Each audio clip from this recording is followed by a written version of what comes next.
Syederalun Panglima Divisi Infanteri 1 Kostrad Maijen TNI Bobi Rinal Makmun meminta maaf karena telah membatalkan pengobatan alternatif Ida Dayak di Gorma Diviv 1 Kartika, Kostrad Cilodong, Depok pada Senin 3 April 2023.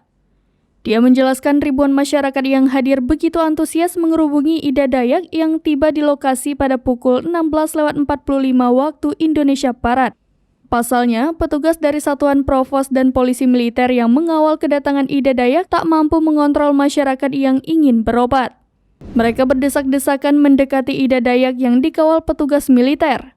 Padahal sebelumnya pihak panitia melalui pengeras suara sudah mengingatkan kepada masyarakat yang hadir agar menjaga jarak serta membuat lingkaran agar mudah diatur.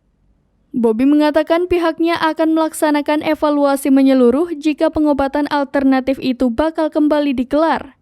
Untuk mencegah membludaknya pasien yang datang, ia pun nantinya tak akan menginformasikan acara tersebut kepada masyarakat melalui sosial media. Batalnya acara pengobatan alternatif Ida Dayak itu membuat ribuan pasien kecewa. Para pasien datang sejak pagi dan banyak berasal dari luar kota.